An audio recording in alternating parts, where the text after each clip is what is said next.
I've never found a love like this. There it is. I've never found a love like this. Hello, everybody. Welcome back to E20 Zone TV. It's Thursday. It's Thursday night. It's the after hours. And West Ham this week have bamboozled me to the point of disbelief with some of the crap that I've heard.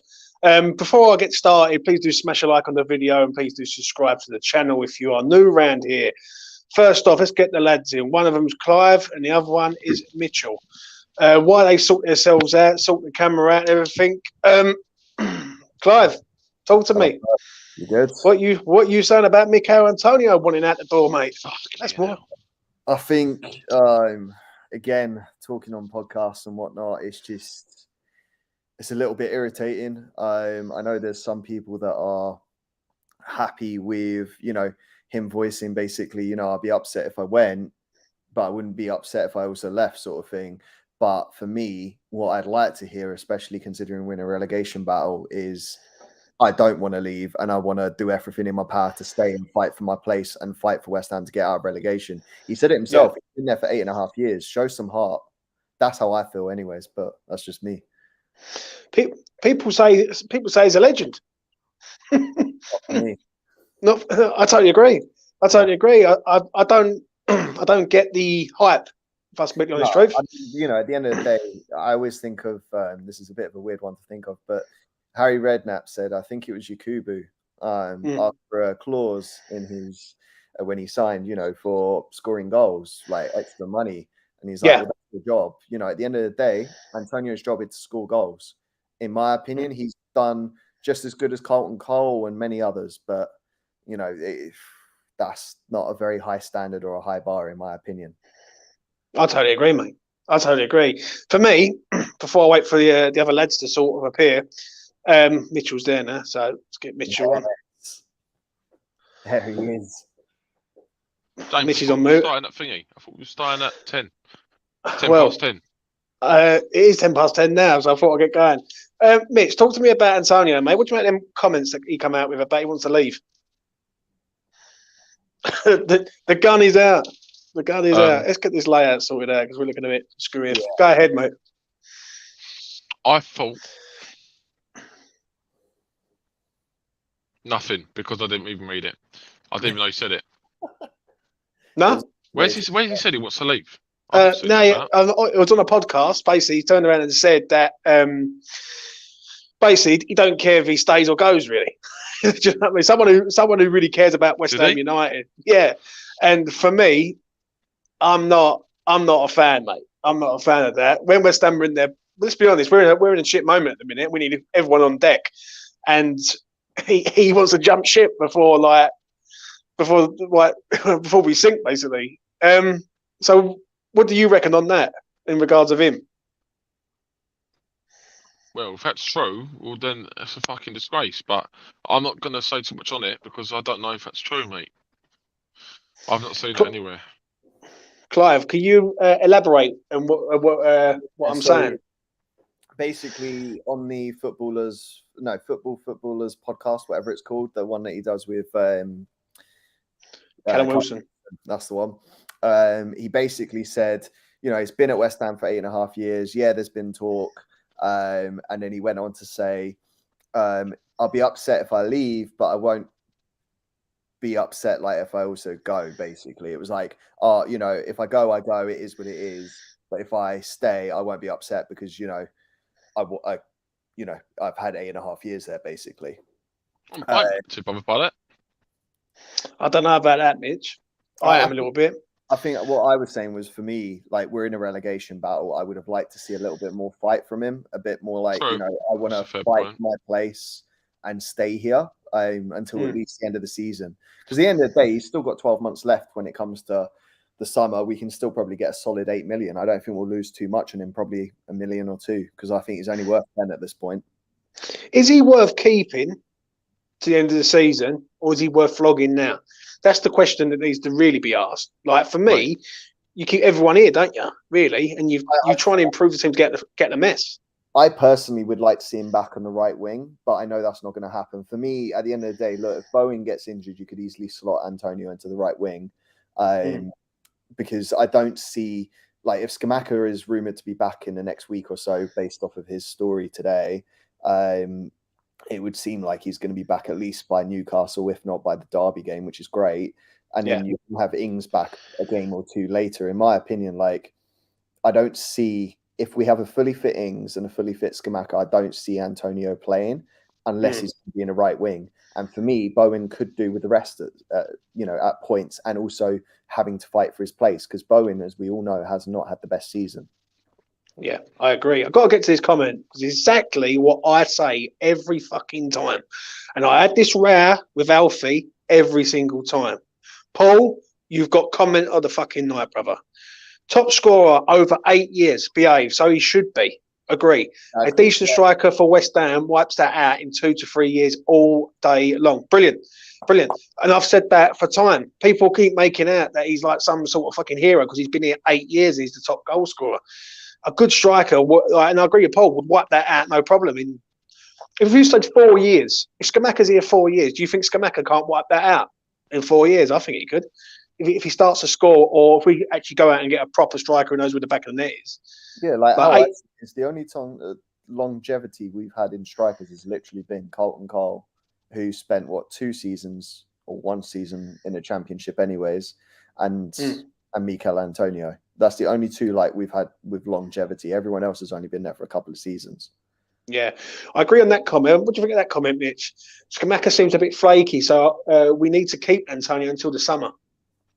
Or we just sell Antonio now and get a new striker in for the end of the window.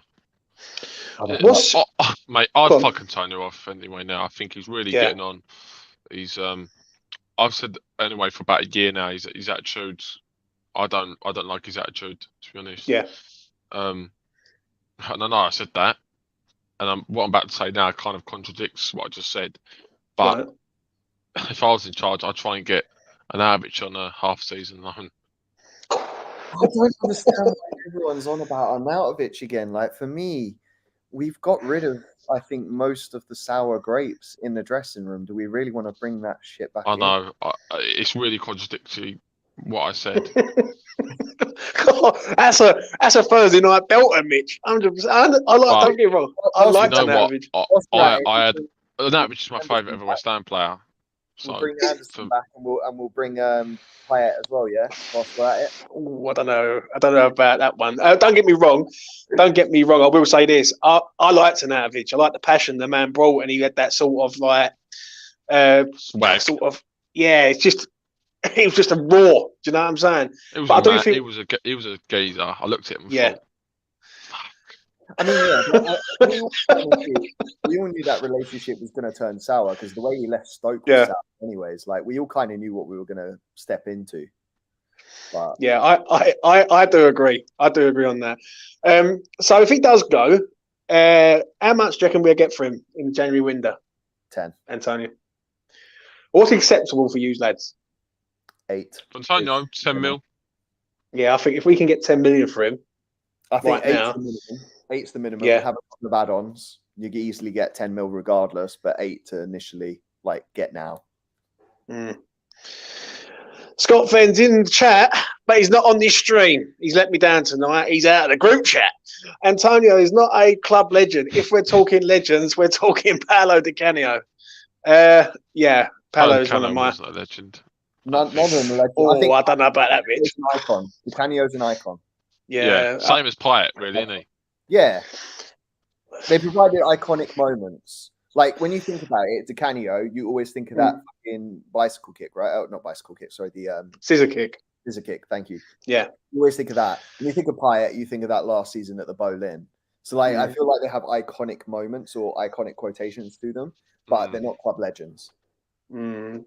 Yeah, I don't know about that. That's a topic for another day. Let's move on to a rumor that came out during the week about Alfonso Areola wanting to go to fucking France on loan.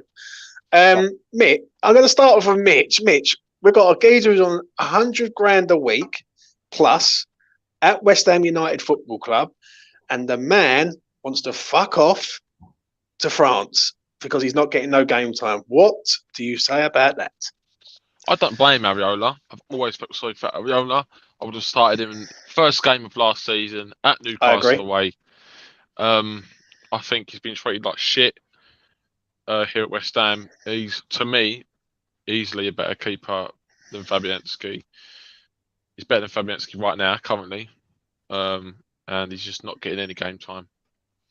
I can't believe we've got such a good quality goalkeeper sitting on the bench. Fulham's player of the year when he played in the cups for us. If he was to get a run of games, he'd be, for me, one of the best keepers in the league. I think he was one of the best keepers in the league for Fulham the season when we signed him. He got player of the season, I think. Yeah, he did. We got the player of the season. France International could be their new number one goalkeeper as well. I think it's a disgrace the way we've treated him. Really but why though? But why?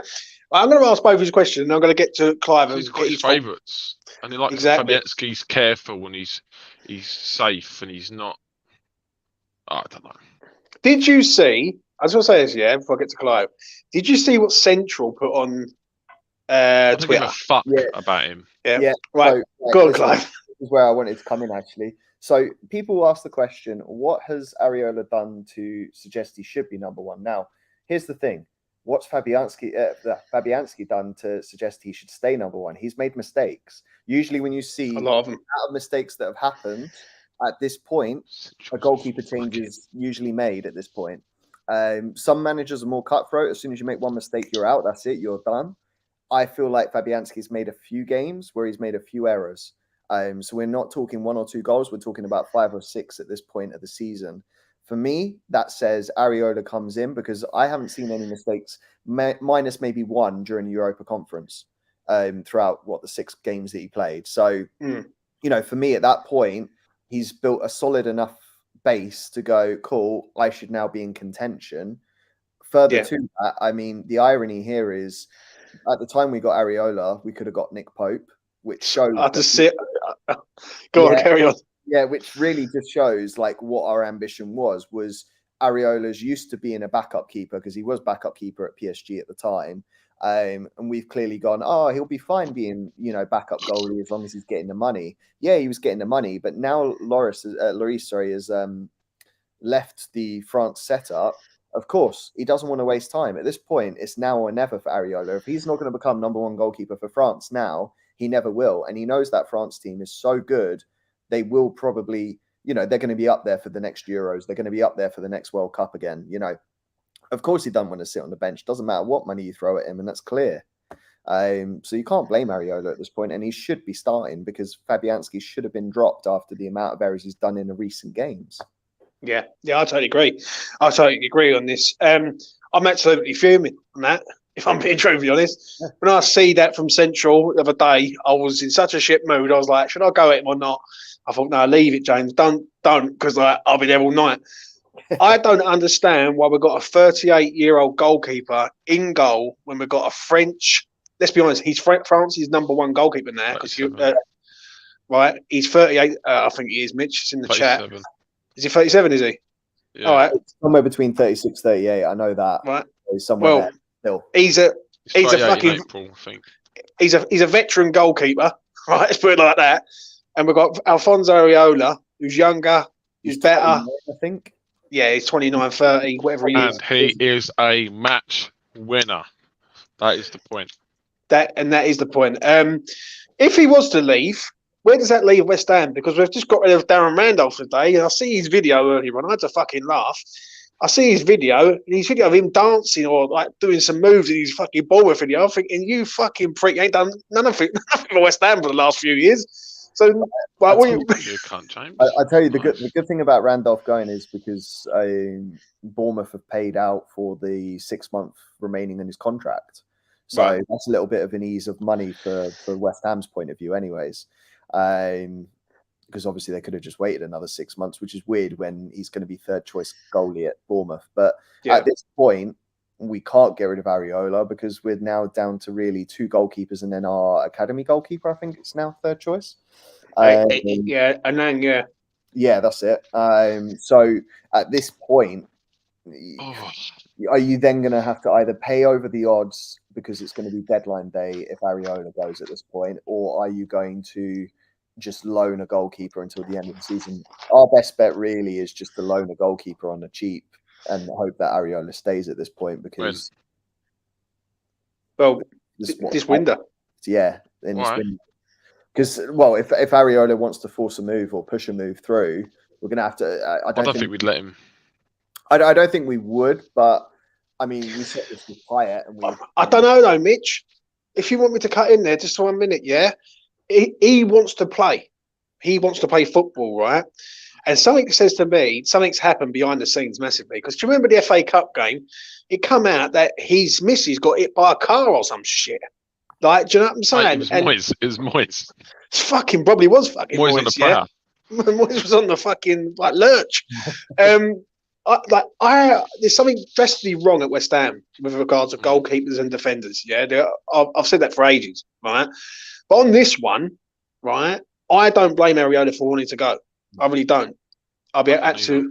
Do you know what I'm saying? I'd be absolutely fuming if he does go, and that's on Moyes at the end of the day. That really is. I think it's a disgrace that after 2 years he's still not getting a look in the first team.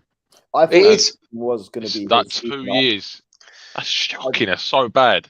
I genuinely thought when he was on loan, the promise would be if we're going to buy you, is that you're going to then become the starting goalkeeper when you're purchased, because we only purchased him in the summer, didn't we? So for me, that's how I always thought it would be. But now looking at it, I'm like, if this was always the plan for Areola, no wonder we go in for Nick Pope. And to me, that's so short-sighted because realistically, you look at Nick Pope's form, and to be honest, even when he was at Burnley, incredible goalkeeper. And I'm thinking to myself, no offense to Areola, great goalie as well, but Nick Pope he's looking good. He's good goalkeeper. He would have been a starting goalkeeper easily over Fabianski. Again, would we have done that? No, that's probably why we didn't go for him. I agree. I really do. But we will leave it with him. Obviously, Randall's gone. That's another thing that we've discussed. Let's talk about Declan Rice. A lot of stuff's come out of the last sort of week. I see a interview the other day that really fucking grinded on me big time. And they're doing a proper interview, and Emmanuel Petit is actually pleading with Declan Rice, sort of talk about tapping up the man to try and get him to Arsenal. Where do you lads stand on where Declan's next destination is? Because some people are like this, and I say this, yeah, they're like, I don't care where he goes, I still support him. Right? I'm not of that nature. He plays in the claret and blue for me. Once he leaves, he becomes a player at another club. Like, he's irrelevant to me. Do you know what I mean? I only want the best for West Ham United. I don't worry about players. So it depends. If he was to go to another league, he went to another league. Yeah. Now that's where I was going to come in there and ask you guys that. So Mitch, tell me, take it away. With Declan. If he was to go to Real Madrid, right? Real Madrid would be very close to my heart, and well, I think they've got a great team. I think Benzema and Vinicius Junior are superb players. They've got a great up-and-coming midfield already. And Rice in the heart of that would be unreal. And obviously, then he would be playing against West Ham. So we wouldn't have that disadvantage. And, of course, it wouldn't benefit any of our rivals in the league. And it would make it slightly easier. Obviously, losing him sad anyway, but for me, the best option would be for him to go to another league. To be fair, I think Bayern Munich would actually suit Rice. I think Bayern Munich or Real Madrid would be two great options for him. And Ancelotti's a big fan, isn't he? Yeah. I saw today. Yeah. Di Marzio, I think, said it. I've got to ask you this, Clive, then. If he does go to Real Madrid, I'll get both your opinions on this. How much is acceptable for you, lads? So I'm basing everything currently off of the Gordon situation in Everton. Now, hear me out on why I'm basing this on that. So Gordon is what, 19, roughly-ish? around there, 19 or 20. Yeah, all right, he's more of a forward, Cole, whatever. Now, Everton have evaluated him at 50 million based on the fact of he's young and probably will at some point end up in the England squad. Now, obviously, he's not in the England squad.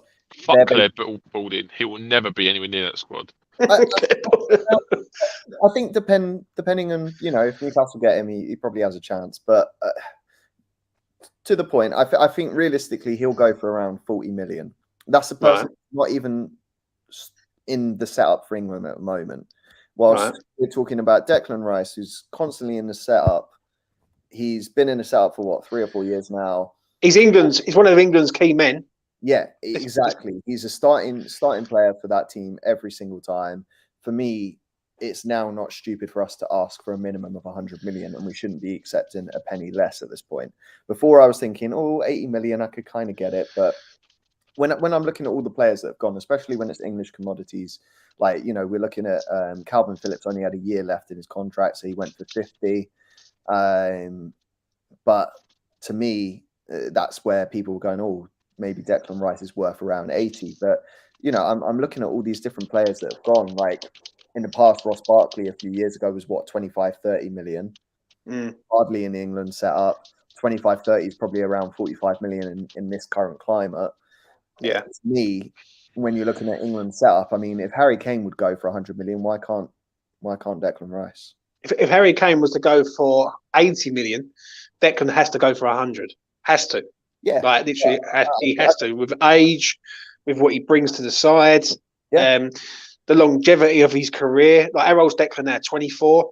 You easily get 10 years out of the geezer, 100%. Yeah, exactly. And they know that there'll be a payday at the other side as well. I mean, to be honest, what I would like to see is if we do sell him for about 100, we have to have a sell-on clause because I think, most people, except from Chelsea at the moment, sign usually on 5-year contracts, not 8 or 9 years, and try and fanny their way around the financial fair play.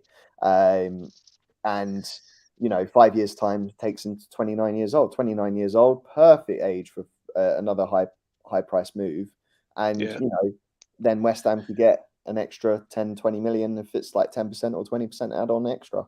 Easy. Mitch, what you saying about that, mate? How much? For me, minimum 80 million for me. Minimum. Right. I'll ask you a question. Lucas asked me earlier. Would you rather Rice go to Real Madrid for 60 million or Arsenal or Chelsea for 80?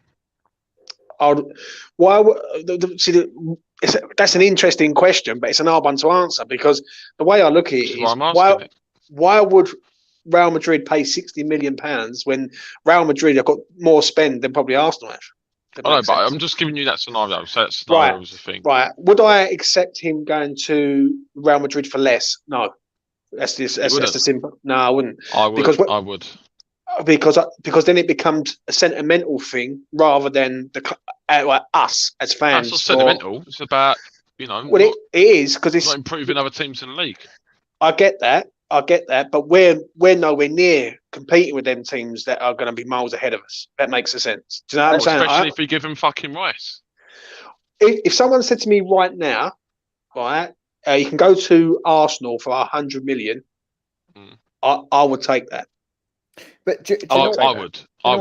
Yeah. The sad thing is for me is that we're all accepting that Rice would go when, in my eyes, why can't Rice do not necessarily what Mark Noble did, but more what Harry Kane's done? Minus obviously his little spin of I wanted to go to City sort of thing.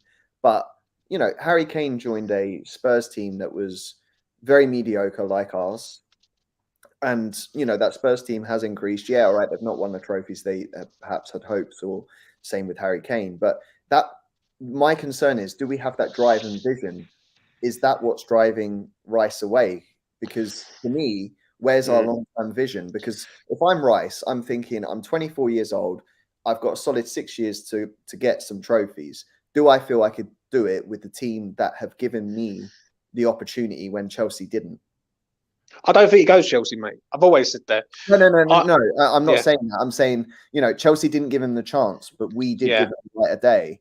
And out of, why can't he see it as, okay? I've got I've got a question for the both of you, right? And this is a scenario that I sort of thought about for the last sort of month with Declan. Because when I'm hearing things, yeah, I do start having to have a little think. Is Declan biding his time to see who the owners of West Ham United are? Because if David Gold and David Sullivan and Karen Brady, right, they're all going to go. Right, obviously, David Gold's not here no more, but the other two are still here, right? If they decide to sell up and West Ham go in and get in an ambitious owner, someone who's going to pump a lot of money in, like a Qatari owner or something like that, as an example, would Declan look at it and think, West Ham could be building something here now? It's not going to happen within 5 months, is it? And that's when the window opens. So, What do you mean? a purchase wouldn't happen within 5 months. well, Rice is going in the summer. But I agree with you what you're saying. I think he goes in the summer, but is he waiting to see what West Ham are doing first? No, definitely not. Because we've got no chance now of getting a new owner in within 5 months.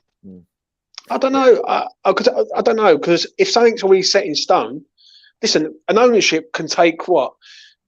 If they've applied to have it sold, then basically anyone can come to the club and say, right, I want to buy West Ham United. Like if a Qatari owner turns around and says, right, I'll buy it off you, David Sullivan, right? It ain't going to take long to sell the fucking club. It'll take about 3 months. They've got like another, what is it, year and a half, I think? They have to No. like their contract up. No, what it is the thing with the sort of the tax thing is this year. It's always has been this year. So they've got no reason to hang about. And I don't think Sullivan's going to hang about any longer. I'll be quite shocked. I will be quite shocked if he's here next year. Do you know what I'm saying? I really do. Like, I just don't see it myself. I really, really don't. What do you reckon, Clive, on that? Yeah, I don't know if Rice is biding his time on that basis. I think genuinely for him, he's desperate to win stuff now. I think there was an excerpt a few months ago where he had said, being at the England setup in Qatar, he was sort of envious of other players who were talking about the trophies and whatnot. And I think because he's such a staple in that England squad, he perhaps feels that he should be in the same boat as them rather than sort of, waiting out a little bit longer.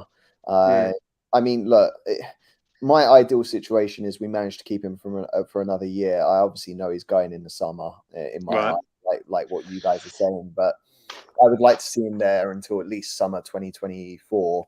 Reason being is I'm pretty sure he's got an additional year at the end of it. That's right. Extension, all right, maybe we get a little bit less, but if there's expenditure in the summer regardless, saying we spent a little bit less than what we did last summer, then perhaps we can sort of show in that time, come on, please sort of like change your mind. We're showing ambition here. But I think his head's already gone. Yeah, I think so. And So Daddy link, James. You know what to do. I would do, mate, but I can't. The only person you can send a link is you, Mitch, because I can't do it, or Clive going to have to do it, but I can't do it on here at the minute. One thing I'm going to say is this. With Deck, if he does go, which is highly likely that he does go, as Mitch fades into the distance, who's the replacement, Clive, for you? I don't think you do replace. I think my realistic vision is I don't want us to waste 50, 60 million on buying one player, because I think we've got bigger fish to fry. And in my eyes, you spend 20, 30 million on a left wing back, 20, 30 million on a right wing back. You buy, maybe one central defensive fielder for 20, 30 million as well. That's the way I look at it is, Clive, just to say this, right? This is my opinion on this. Whatever happens, that money has to be invested into the side. There's no arguments about it. It has to be invested. Once you take Declan Rice out of this team, it has to be invested. Simple as that, right? I just want to get to this comment here, right? Anthony Davis, and Paul says the same thing about Downs. Listen, I like Flynn Downs, but you still got to replace Declan Rice. You still got to have another midfielder. Whether or not you're going to upgrade Flynn, you still need it, because at the moment Flynn is the one who's at the back waiting. And then obviously Souček, let's say Souček stays. So then, you still need a backup, because what I don't want to see happen at West Ham, this is what I don't want to see happen, is what Villa done a few years ago with the Jack Grealish money. Go out, just target anyone, pinpoint, and just go, yeah, I have him, and him, and it just like they're just trying to compress everyone together. Like I think West Ham have got a makings of a good side, right? Even if you do take Declan out of this team, right? If West Ham was to go and spend, let's just say, that 100 million on the whole of the back line, getting another a quality centre half, a really good left back, a decent right back, and build from the back, working their way up, then I'll be over the moon with that. I really would. Yeah, like, and for I me. think that's what I would like to see, because if you look at the age of our squad in terms of positioning as well, the defensive line is the oldest average age versus our midfield and forward is a little bit younger, because Jared Bowen's about 24, 25, maybe 26. Yeah. Scamacca's 23, and Benny is about 24 roughly. So you're looking at mid-20s there. Midfield, Paqueta is about 27. I'm trying to think. Fornals is about 27, 28. So you've got a couple of years in them. It's the defence I'm worried about, because you've got Cresswell who's 33, 34. Emerson's 28, 29. Kufau's, I don't know, 30 something. Yeah. Well, I know we've got quite a few. Anyway, before I hand it over to Mitch, got 96 people in the chat, right? Please do smash a like on the video. It goes a long way, right? It really helps me out.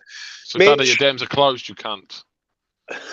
So go on, Mitch, right? Declan Rice goes in the sum for £100 million, right? How much money do we put into a replacement? And if we do get a replacement, who is it for you? João Palhinha. I like him. Midfielder. I like him. I do. I think we could get him for like 50 million. Yeah, and then another 50 million, spend on whatever you want, really. I think that'd be the best bet. Premier League proven. Spurs wouldn't sell Basuma to us. See, I like him. Straight away. We need a defensive midfielder. We need a proper one that can clean up like Rice. Souček can't do it. We've got no one in the club that can do it. So you wouldn't go for Ward-Prowse? I'd love Ward-Prowse, but he's not. If we sell Rice, we can't get Ward-Prowse in as his replacement. Right. I think you get Ward-Prowse on a cut-off deal if Southampton go down, because they'll be desperate for money. We should get him and Palhinha. That's what I mean. 100 million. I genuinely think that. Ward-Prowse was quoted around 35, 40 million last time. I reckon you get him for about 25 if Southampton go down. Yeah, I agree on that. I really, really do. I don't know. I'd rather Palhinha than Onana personally. Everyone keeps saying about Onana, but do you know what? I don't think he's looked that great at Everton. I think what it is, he's looked the best of a bad bunch. I'm being honest. Yeah. Do you know what I'm saying? I don't see in his position how he gets ahead of our front three. Right, Mitch, let me ask you this then, right? You just said about a couple of players. Right. Oh, Will, mate. It's late night Thursdays on E20 Zone TV. Subscribe if you're new around here. Listen, so you would rather spend 100 million on two midfielders, or would you rather spend 100 million on the whole of the back line at West Ham, having a really good left back, fit defenders? I'd get Palhinha and Ward-Prowse in, sell Souček for 15 million. Yeah, and then go from there. And then I would go for the fullbacks. Kyle Walker-Peters. He's another one. He's another one that I'll definitely have. Another one man who's wasted at in Southampton, in my opinion. Really is. I agree. Tariq Lamptey. He may be small, but he's feisty, and he has I've seen rumours of Lamptey's going Portugal. Benfica. Sporting Lisbon. Sporting Lisbon. That's it. Yeah. Sporting Lisbon, the fucking man at Sporting Lisbon, that manager, I want him over here, mate, because I know he's a top class manager, 100%.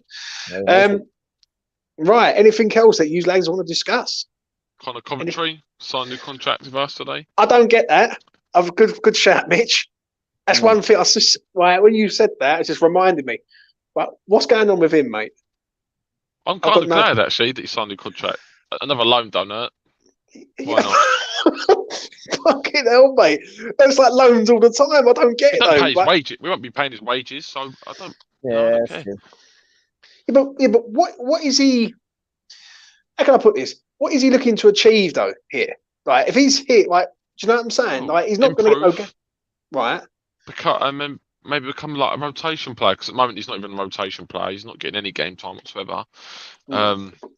and possibly, go out on another loan.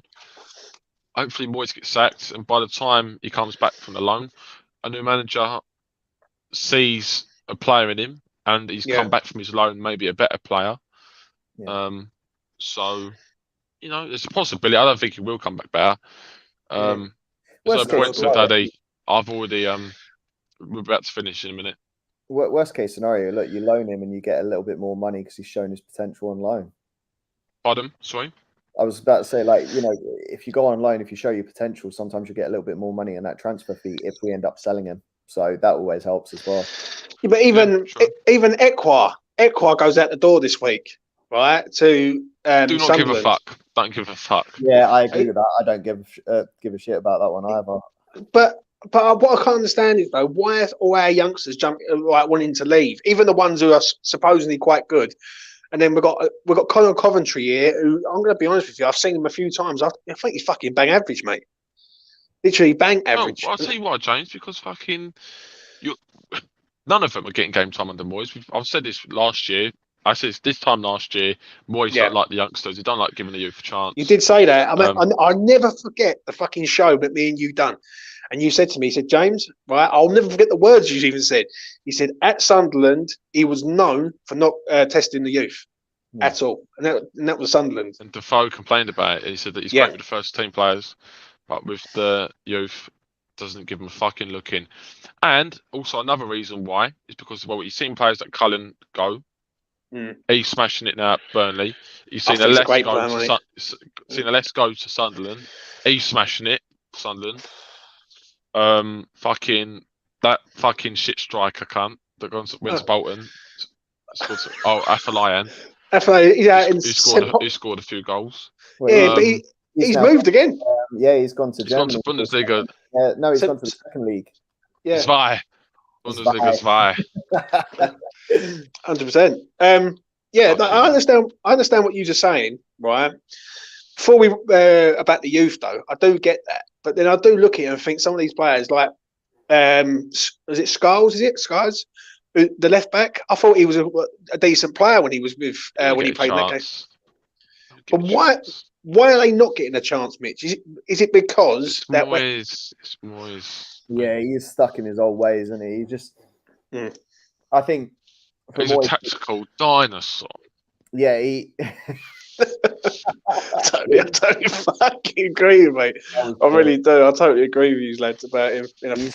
He's a nightmare, Moyes, at the minute. Go on, man. Players that will mould into his form straight away. Yeah. That's the sort of players he'll go for.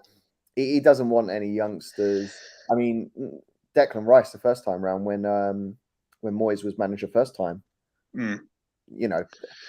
Imagine if that Rice was still the same Rice now, he would have been gone long ago. Yeah, I totally agree. Right, before we wrap this up, let's talk about Mr. David Moyes, aka the dinosaur off the fucking ends.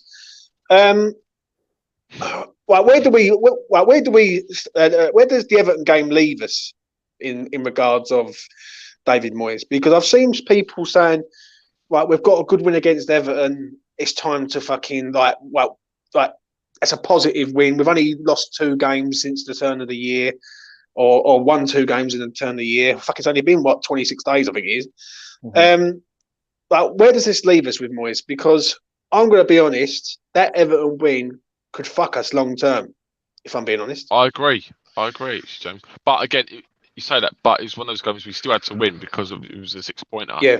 So it's a weird one to look at. We needed the win, but again, if you look at it from that standpoint, then it could fuck us. But mate, he will go within the next 3 games, I reckon. Our run of games is really tough. Moyes ain't got the ability to get results in those games, in my opinion. Unless we signed fucking Arnautovic, we could say right. Let me put this scenario to you. Right, it's a little. We signed Arnautovic. We finished 10th. Moyes gets a new contract. Fucking hell. Please not. Right, let's get this scenario to use, lads. Yeah. Right, it comes to the Newcastle game in 10 days' time, I think it is. Yeah, or 8-9 days' time. what are you expecting, Clive? You're going to the game, yeah, right? So what are you expecting going up there? Because what I expect is this: I expect West Ham to be strong defensively and look to try and win the game. Right? I want West Ham to try and win the game rather than just contain Newcastle. Right? Might see up there, Clive. So what are you expecting? Right. I look, how I see it is, Nick Pope's not conceded for 900 minutes. It would be a very West Ham thing to go and score against Newcastle, wouldn't it? And just break that little little spell they're having in terms of not conceding. But if we could get a draw, I'd be buzzing. I don't see us getting a win because Callum Wilson loves, and I mean loves, a goal against West Ham, doesn't he? Don't agree. He just doesn't not score against us. It's a bit like Lukaku when he would always face us. You knew he was going to score. You might as well put money down on it. It's a winner. Like, you know, Callum Wilson's going to score against us. I think ultimately, if we can escape with a draw, that's a result as such. To be honest, I think we have to go in with the expectation of trying to win, but I think we'll be lucky if we get away with a draw, to be honest. Yeah. But does and this is a question for you, Mitch, yeah? Mm-hmm. But does the performance matter up in Newcastle? Because for me, the performance matters quite a lot. If West Ham go up there and get a draw and we're sitting there and we're just defending for our lives and we're just like, fucking hell, if we get a 0-0 or something up there, then that's not good enough, mate. It's just not good enough. So what are you saying on what Clive just said?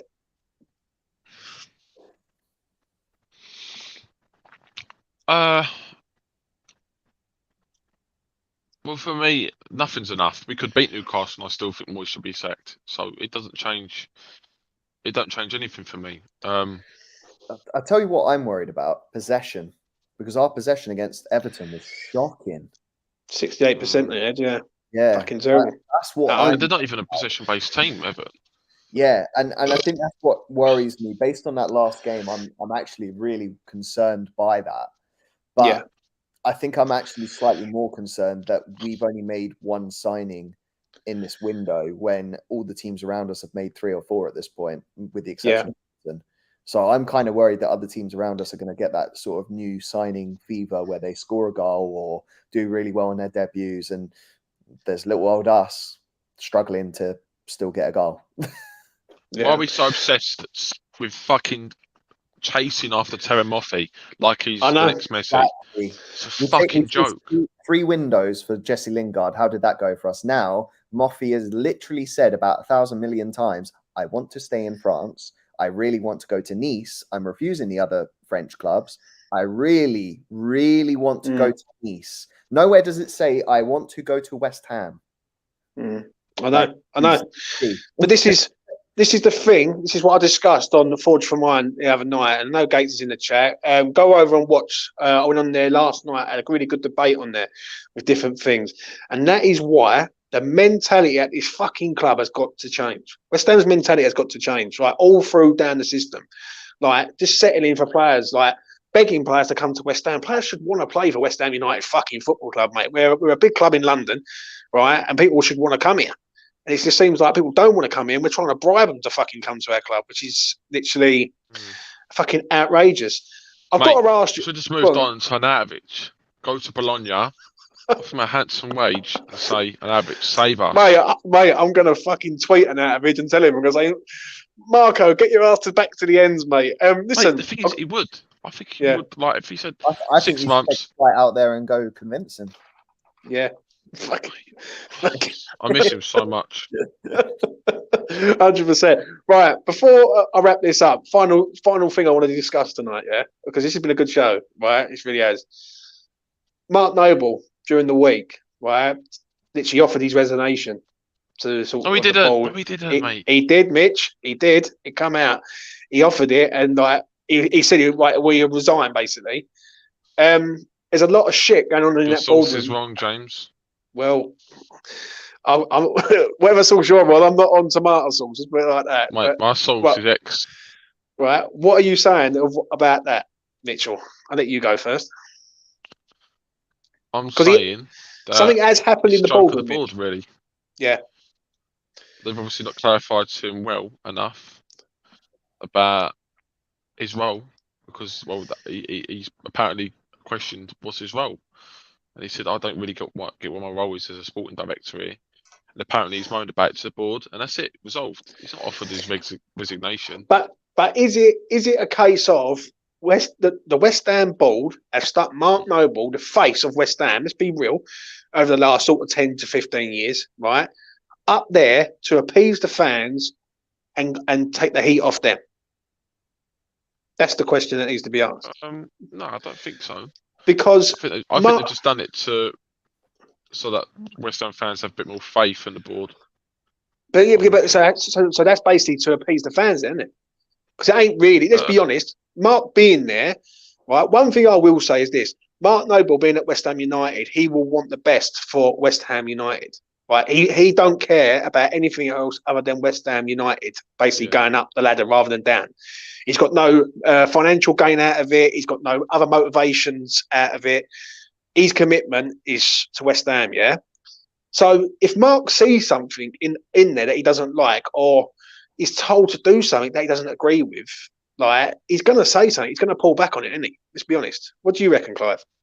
Look, he called out the board, didn't he, when Diangana was sold a few years back? Agree. So, but to be honest, I don't necessarily see it as a bad thing where there's a little bit of tension, say, between certain board members. I think that's sometimes a positive, because, like you've said, Noble wants the best for the club. He always has, always will, and he's been a great servant to the club. But I think a player's point of view will, or a former player's point of view, will now have certain visions or certain differentiates to what someone who's only ever been at board level, and there's always going to be a little bit of tussle there, a little bit of friction. That's fair enough. I don't think. Go on, I'll just have to read that comment from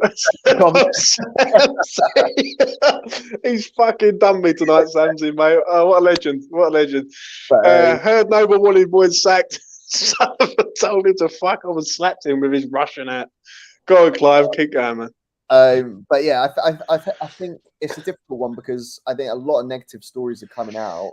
Obviously, in part because we're in the position we're in, but you've got to question, is there an issue in the back room generally where press is being leaked? Because I don't think we would have known anything about that had it not been leaked, which means there's something going on in the background, not to do with Noble, but generally there is a bad atmosphere there, which is affecting the press that's coming out, because the press that's coming out is all shitting on West Ham, to be quite frank. I can't believe some of the shit I've heard, though. That's the thing. And I think all these stories have been coming out. The Areola one's been very quietly just, put in. The Noble one was quietly put in. All of these have been like sort of dissected all in one go, to be honest. Even the Rice to Arsenal thing has come out of nowhere. Then Real Madrid, this is all to sort of, I guess, create a little bit of tension in the back, and there clearly already is. And someone's clearly leaking things in the back room, but to a point where it doesn't look good. Do you think Mark Noble, Mitch, I'm going to ask you this, do you think Mark Noble has turned around and said he wants Moyes sacked? They said, right, and people have turned, and Sullivan has said no. I don't believe that. I've heard he would. No, I don't think he would, right? I think it's the other way around. I think the board have turned around and said to him that we're thinking about sacking Moyes, and Noble said no. I don't think it is Mark Noble wants him out the door, really, unless there is something behind the scenes in the dressing room where it's become so toxic in there, and Noble's heard about it and seen it and said we might need to get him gone because he's fucking ruining the dressing room. It's the only thing I can think of, if I'm being honest. That would make sense on the basis that at the Everton game, Noble was actually in the dugout, wasn't he? Instead of actually going back up to the directors area. Was he in there? Was he in the dugout? Was he? Yes. Yeah. When he went back after the presentation with the Gold family, he went into the dugout instead of going back into the tunnel to then come up to the directors area. So he stayed in the tunnel. In the dugout area the whole match, as far as I'm aware, unless he moved. during the match, but he was definitely there at the beginning, first 10 minutes at least. Wow. Well, I didn't know that. But yeah, let's hope he's here for another fucking week. It's pretty like that. Right, I'm going to wrap this up because the gentleman, it's late night after hours. I've enjoyed this one. I will say that. Clive, Mitch, thanks for coming on, mate. I really do appreciate both of you. You know what I mean? All right, James. Derby, lads. That's coming up on Monday, but we'll do a preview on that on Sunday night. If anyone's about, they can always jump on. Listen, before I go, please do smash a like on the video. As I say, as always, please do subscribe to the channel. It goes a long way. We're going to become massive, even though West Ham are playing like a bunch of fucking idiots at the minute. Hillbillies. Yeah, that is the technical word for it. So yeah, please do smash a like on the video. Please do subscribe to the channel. And I will be back on Sunday night.